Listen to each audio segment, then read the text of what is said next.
তাহলে আমি কাঠ কাটতে চললাম গিন্নি। হ্যাঁ যাও, তবে সন্ধ্যার আগে বাড়ি ফিরে আসবে। শুনেছি ওই জঙ্গলটা নাকি তেমন ভালো না। তুমি চিন্তা করো না, এতদিন ধরে ওই জঙ্গলে কাঠ কাটি, যদি কিছু হওয়ার থাকতো তাহলে আগেই হয়ে যেত। তা ঠিক, কিন্তু ওই জঙ্গলে আগে যে যে কাঠ কাটতো তারা এখন বলে ওই জঙ্গলে নাকি এর ভয়ানক শাকচুন্নি থাকে। তারা কিসের জন্য এই কথা বলে আমি জানি না, তবে আমি শাকচুন্নি ভূত প্রেত এইগুলা বিশ্বাস করি না। যেদিন শাকচুন্নি ধরে রক্ত চুষে খাবে সেদিন বুঝতে মজা। এইসব কথা বাদ দিয়ে উপরওয়ালার কাছে আমার জন্য দোয়া করো, যাতে আমার কিছু না হয়। যাই হোক, আমার দেরি হয়ে যাচ্ছে, আমি এখন যাই। এই বলে মহেশ তার কুড়ালটা নিয়ে চলল গাছ কাটতে।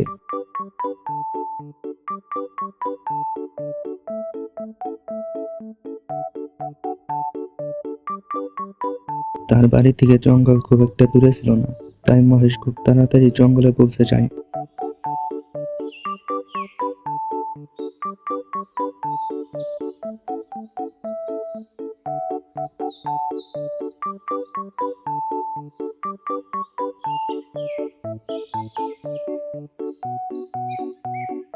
কত বড় বড় গাছ, এই জন্যই তো এই জঙ্গল ছেড়ে অন্য কোনো জঙ্গলে ঘাস কাটতে যেতে মন চায় না। এই বলে মহেশ গাছ কাটতে শুরু করলো।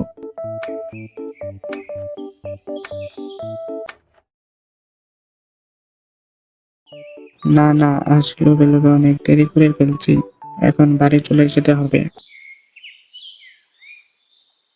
আসলে জঙ্গলটা এখন কেমন যেন ভয়ঙ্কর দেখা যাইতাছে।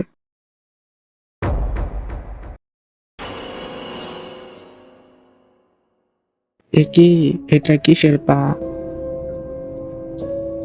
দেখে তো মনে হচ্ছে কিন্নি যে শাকচুন্নিটার কথা বলেছিল, এটা সেই শাকচুন্নির পা। না না, গতি সুবিধার মনে হচ্ছে না, চাই পালাই।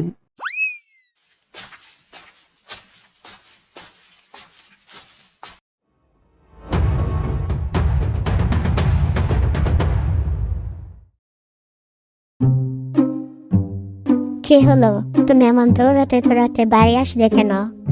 তুমি মনে হয় আজকে সকালে সত্যি বলেছিলে। কেন, কি হয়েছে? সবকিছু আমাকে খুলে বলো তো শুনি। আজ আমার কাঠ কাটতে দেরি হয়ে যায়, তাই আমি ভাবলাম এখন চলে যাই। ঠিক ওই সময় সামনের দিকে তাকিয়ে দেখি কার যেন কাটা পা। আমি আগেই তোমাকে সাবধান করেছিলাম, কিন্তু কে শুনে কার কথা? যতই আমি তোমার কথা শুনি না কেন গিন্নি, আমার তো কাঠ কাটতে যেতেই হবে। তাহলে এখন কি হবে? শেষে ওই শাকচুন্নির জন্য মনে হয় আমাদের না খেয়ে থাকতে হবে। এত সহজে হাল ছেড়ে দিলে চলবে না গিন্নি, আমার মাথায় একটা বুদ্ধি এসেছে। কি বুদ্ধি? এখনই বুদ্ধিটার কথা বলা যাবে না, কাল কাঠ কাটতে যাই, তখন দেখতে পাবে। আল্লাহ জানে তোমার মাথায় কি ঘুরছে। আজ তো কুড়ালটাও জঙ্গলে রেখে এসেছ। কাল কুড়োলটার জন্য যাব।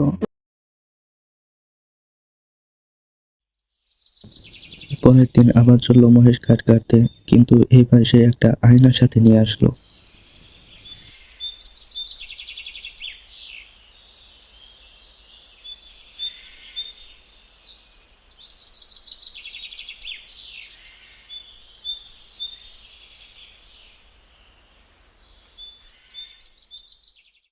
আজকেও মহেশ কাঠ কাটতে শুরু করলো।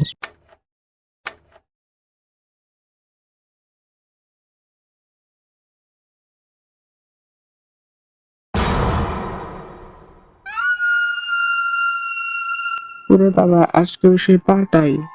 না না, আমাকে ভয় পেলে চলবে না। শাকচুন্নিকে কোনোভাবেই বুঝতে দেওয়া যাবে না যে আমি ভয় পেয়েছি।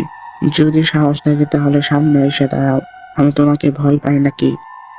এই কথা বলার সাথে সাথেই শাকচুন্নি হাজির হয়। তোর এত বড় সাহস, তুই আমার জঙ্গলে এসে কাঠ কাটিস, আবার আমাকে বড় বড় কথা বলিস। বড় বড় কথা কই বললাম, আমি আসলে তোমাকে ভয় পাই না।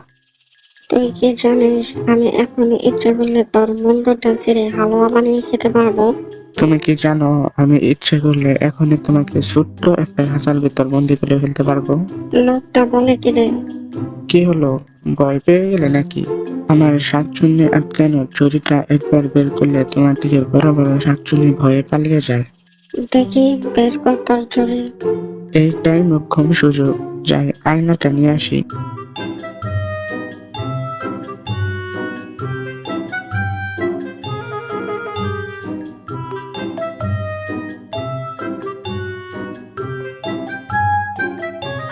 এই দেখো, ভিতরে একটা শাকচুন্নি ধরে রেখেছি। ওরে বাবা, লোকটা তো দেখি সত্যি বলছে। আমায় খাঁচায় বন্দি করবেন না হুজুর, আপনি যা বলবেন আমি তাই শুনবো।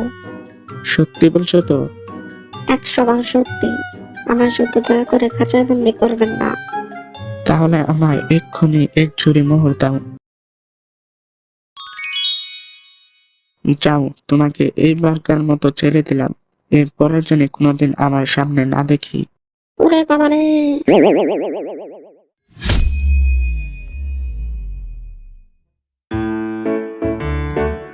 এরপরে মহেশ মোহরগুলা নিয়ে বাড়ি চলে যায়।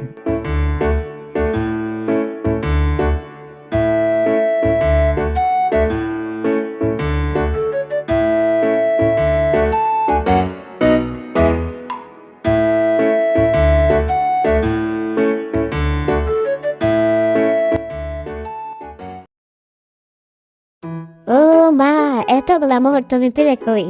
আস্তে গিন্নি, আস্তে, মানুষজন শুনে ফেলবে। না না, ওইসব আমি শুনবো না। আগে বলো এতগুলা মোহর তুমি কই পেলে? এরপর মহেশ তার গিন্নিকে সবকিছু খুলে বলে।